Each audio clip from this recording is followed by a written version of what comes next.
What's up, besties? Welcome back to the Overthinking Hour. Listen, last week, super deep dive tayo sa dating KPI audit.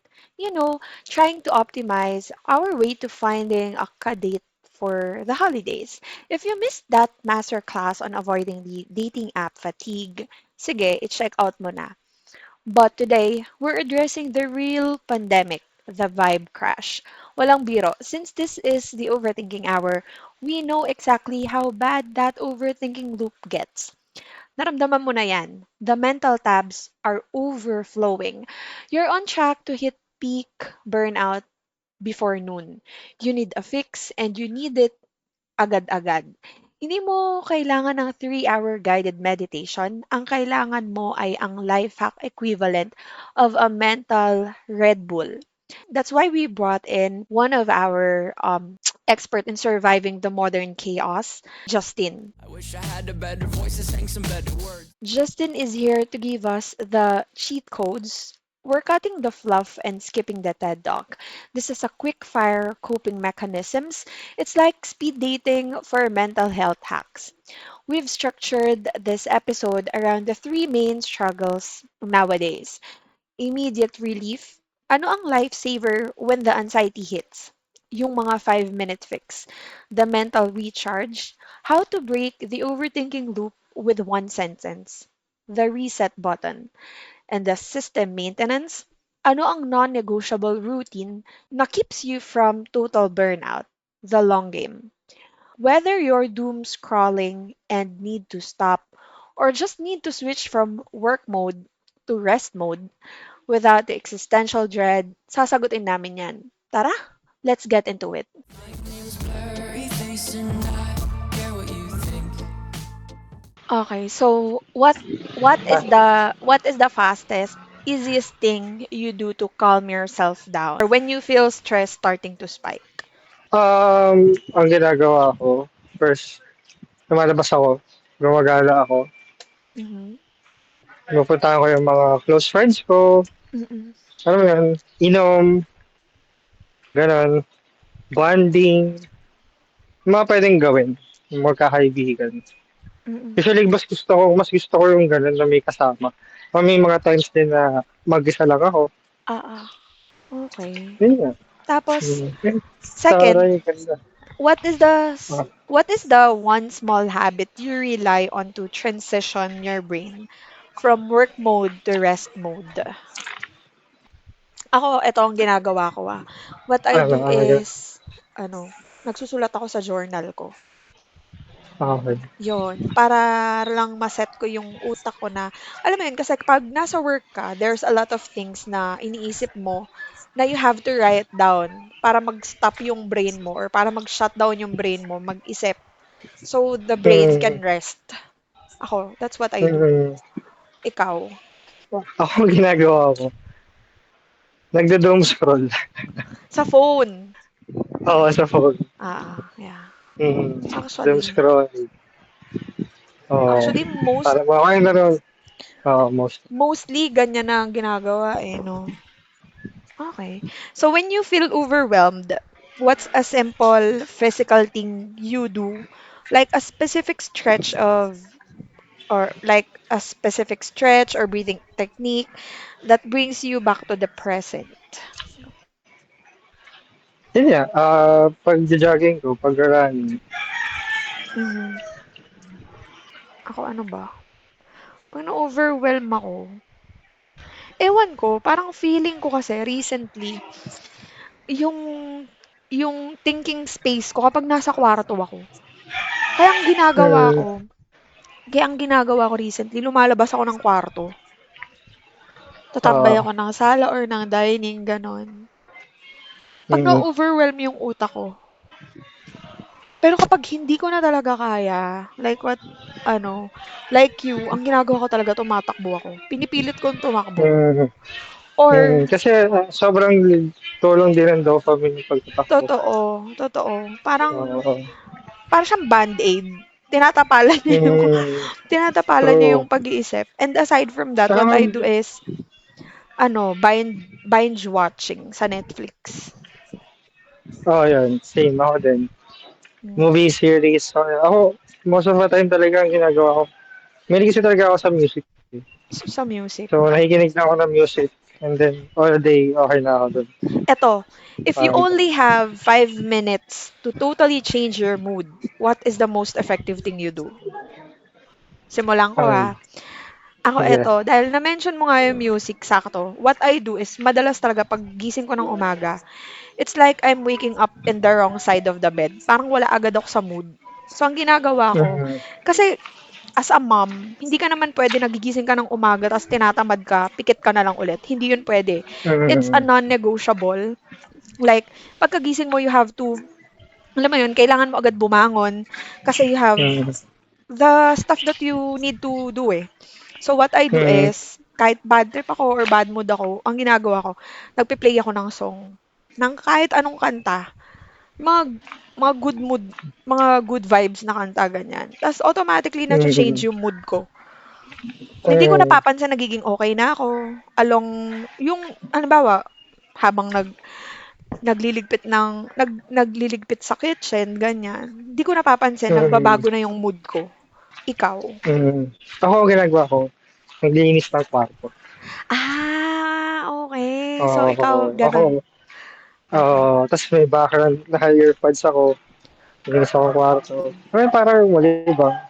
Ano Mm. ba, makapag-focus ka sa ibang bagay. Ako Oo. ganun, ginagawa ko, kahit Actually, hindi madumi, nilinisig ko. oo. Pero, ano, ako I think, not really the cleaning eh. It's the music. Kasi, Mm. alam mo Mm. yun, lalo na kapag familiar ka sa kanta, ang iniisip mo yung lyrics, aside sa mga bagay na iniisip mo. Mm. Ako ganun ako eh. Kasi, alam mo yung parang bigla ko na lang siya masasabayan, nakakanta ako. So, ayun. Mm. Tama. So, next question is, what's the simplest, cheapest ritual you use to make a regular day feel a little special or rewarding? Nagluluto ako. Niluluto ako yung sarili ko. Really? Cheapest yun. Hmm. Hindi cheap yung Cheapest na yun. cheap Ha? para sa akin. Hindi naman kailangan mag-arbo yung pagkain na gusto ko. Parang Basta lulutuan mo yung self nagkikrave mo. ka. Yeah. O pwede, lutuan ko rin yung family ko. Kung ano ng lunch. Ganun. Aha. Okay.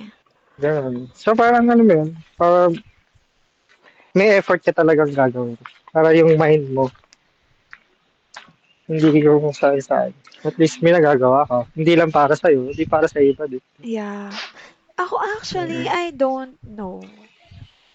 Pero dati, nung more capable pa ako to do such, what I do is mag-order ng DQ.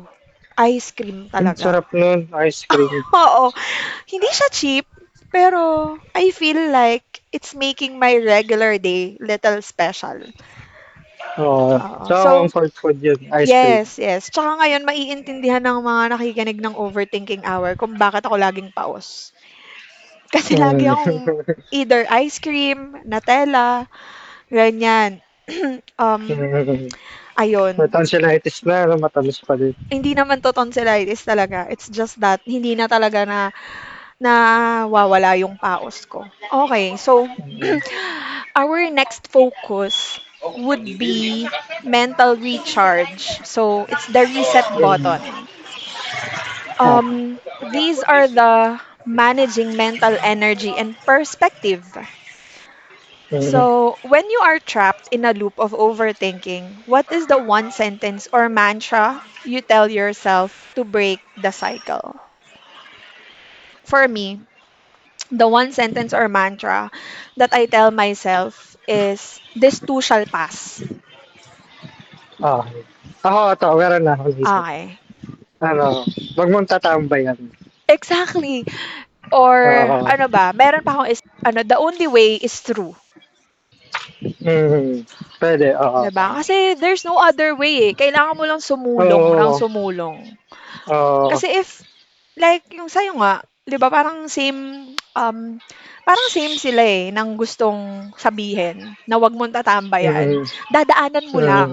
Dadaanan mo lang. Wag mong, kumbaga yung problema, nandyan lang yan eh. Oo, Sosolusyonan mo lang siya. exactly. Mm. And honestly, parang ewan ko ever since I have Mm. meron akong problema for the longest time na actually hindi ko na siya iniisip. Mm-mm. Ay, alam ko kasing nandyan lang siya eh. Not unless I have the opportunity to have it fixed, Mm-mm.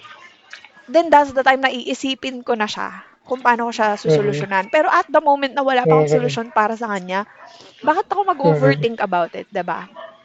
Mm-mm. Sayang ang Tama. energy, unang-una sa lahat. True. Kailangan positive pa rin. Oo, totoo.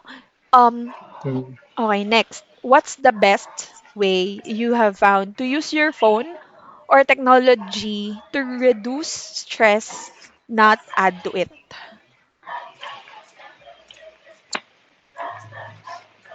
Ano? Doom scroll. Ayun nga. Hindi eh. Meron pa eh. Ano? Ano, mahilig kasi ako dati kasi ang hobby ko, photography. So, mahilig din akong, Talaga ba? oh, uh, Photographerist. Charet. Hindi, ako, minsan naglalakad ako. Pag may nakikita ako something, kung ano man yung device na gamit ko, either phone or camera. Mm-mm. Usually phone na ngayon kasi before may camera ako, pero wala Oo. na. Pag, yun nga, pag nakakita ko ng maganda sa scenery, or na-feel ko na ang ganda niya sa picture, Mm-mm. take ko siya. Uh, Okay. Gotcha. Tapos nag-post ako online, share ko, ito yung nakita ko, wala Mm-mm. makita nyo kung gano'n nakaganda. Sunset, like sunset, sunrise, Oo. yun. Okay. Ako Um, ito, pagpa-podcast. mm, Ito yung best way na I find na para gamitin yung phone or yung technology para ma-reduce yung stress ko. Kasi dito ako nakapag-vent out. mm, So ayun, ito yung nagiging outlet ko para ilabas yung stress oo, na like halimbawa oo, if I have a topic that I want to discuss in an episode, I use my mm, time tsaka yung energy ng mm. brain ko para hindi ko isipin yung mga stress na yan, mga stressors. Doon ko binubuhos. Kumbaga parang you hit two birds with one stone. Oo, yun.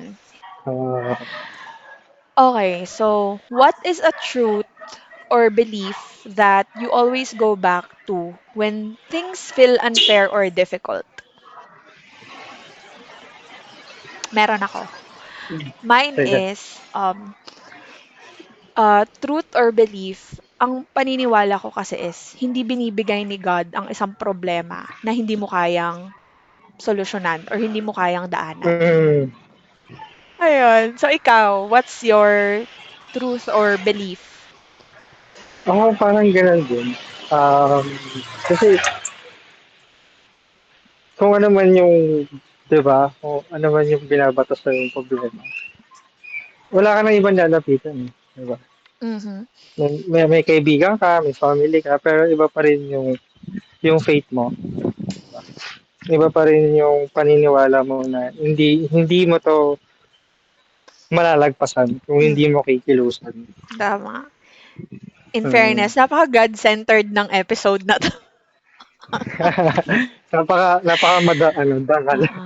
God-centered episode. Okay. Uh, If you need to instantly change your focus from a big problem to something small, what is the immediate activity you choose? Feeling ko you already answered this. feeling ko nga. Yung 'pag nag-aayos Na-answer ka ko ng din. kama, like 'pag nag-aayos ka ng room. Nag-iis mo sa oras ko na. Oo. Ako Yan. rin kasi gano'n, eh. Mm. Yung daily routine ko every morning, like yung mga house chores na kailangan kong gawin, ayun, ayun. Paglalaba, ganun. Not really. Nakakatamad kaya maglaba, nakakapagod. Tapos may Okay. sasampay ka pa. Oh, 'di ba? Tas after nun magtutupi ka pa. Tapos okay, eto naman, focus naman natin this time is system maintenance, the long game. These are the Mm. routines that prevent burnout. So, first, what is one thing you do every week, no matter how busy you are, that you consider non-negotiable for your mental health? Ayun yan, nasagot ko yung kanina eh, yung pagtatakbo ko. Yung pagtakbo. Hmm, Yeah, same. may running. Kasi yun, anytime pwede mong gawin eh. Kahit gabi, Totoo. Lalo na ako kahit oo. umuulan. Sa Pero treadmill. wag naman yung ulan na sobrang lakas. Siguro yung Mga kahit ano lang, ambon-ambon, no? ambon-ambon. Kasi mahirap tumakbo ng sobrang lakas ng ulan. True. So, how do you handle the feeling of guilt when you take time off or decide to be unproductive? Sample, ano pa ikaw? Ako, Ikaw, ano ako, to? how do I handle the feeling of guilt when I need to take time off or decide to be unproductive? Iniisip ko na lang na yung pagpapahinga is also part of the process. Na kasi Tama. you cannot work if pagod ka. Mm, Let's say, kahit hindi physically na pagod, if you're mentally tired, hindi ka pa rin mm, makakapag-process eh. So, ayun mm. yung ginagamit ko para hindi ako mag-guilty na nagpapahinga ako. Alam ko na sasagot ko. Ano? Matulog. Okay. So, natutulog ka. I mean, so paano mo nga, Ah, hindi ka ba nagigilty kapag natutulog ka if you know that marami ka pang pwedeng gawin? hindi. Ano eh, may times kasi parang Kasi pag natulog itutulog ka, ko hindi na mo na lang. siya iisipin eh. Hindi na talaga. So, hindi ka Wala na na. magigilty Tutulog ka eh. about it. Oo. Okay. Hmm. So, what's the best advice someone ever gave you about taking care of your own energy? Advice? Siguro I think, ano ba? May nag-advise pa sa akin. Hindi, parang nag-search sa ako ng mga ganun eh. Like, Hinahanap ko mga rin sa quote. mga quote or mga tawag dito. Mm-mm. Yung makaka-relate ka na Mm-mm. story. Either um, short short movie clip, yung mga ano lang, yung mga inspirational na videos, ganun. Ako, eto, um, hindi ko lang sabihin kung sino siya.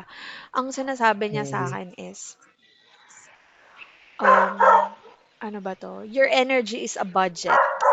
If it doesn't, or if something doesn't refill your tank or move you toward a mm, goal, they're a liability. So you need to cut them out. tama. 'Di ba? Mm. Ayun.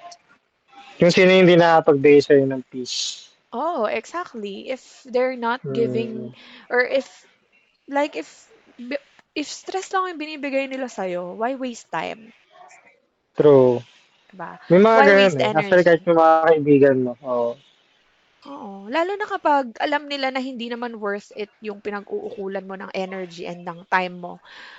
Ako, yun siya yung friend ko na laging nagsasabi nun sa akin. Tama yung And, friend mo. Napakatalino.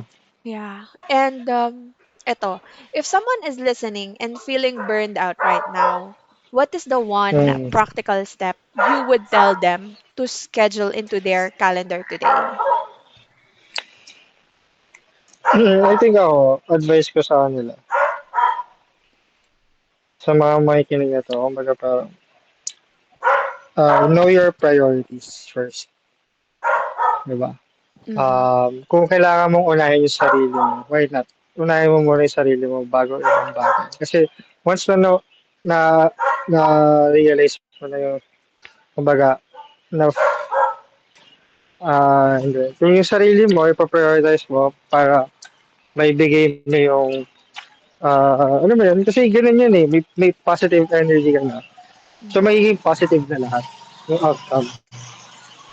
Diba?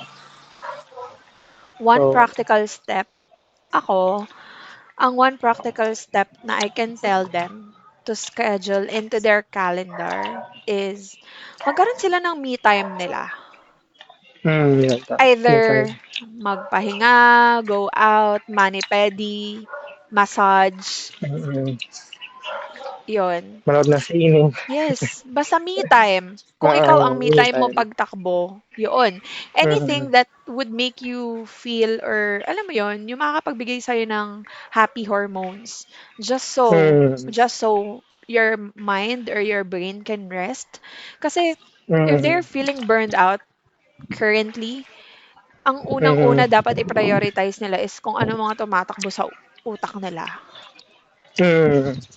Diba? Kasi if your Kasi, brain is or if you're burned out, you cannot actually function ng mm, tama.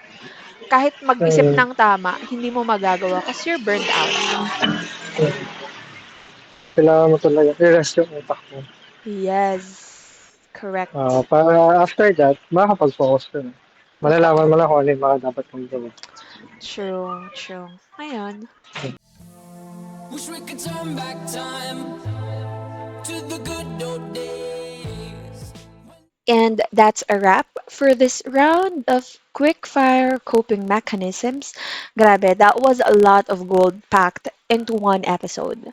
Finally, may pangsugpo na tayo sa ating mga overthinking moments. Sana may nakuha kayong bagong life hack today and sana it works for you. Remember, taking care of your system is the long game. So, here's our final takeaway. Stress and burnout are inevitable parts of life, especially when you're navigating the modern world. But you don't have to wait for a long vacation or a huge life change just to feel better. Maliit na bagay lang yan. And deserve mong hindi ma-stress. The most powerful coping mechanism is the one you can grab right now. Be honest about what you need, use these quick fire fixes without guilt, and prioritize your peace, even if it's just for 5 minutes. But now we're stressed out. Maraming salamat, Justin, for dropping all those wisdom bombs and for keeping it real. Thank you so much for your time. And to everyone listening, if you loved this quick, practical format, make sure you subscribe so you don't miss our next episode. Next week, this is a Overthinking Hour. We are following up on our dating KPI audit with the Relationship Ready audit. We are diving deep into the things you need to fix within yourself before you can build a stable, healthy relationship. So kung feeling mo hindi ka pa handa or gusto mo lang i-check ang readiness mo, schedule mo na yan sa calendar mo. So, thank you for tuning in to the Overthinking Hour. Until next time, stay sane, stay strong, and don't forget to take your 5-minute fix. Bye!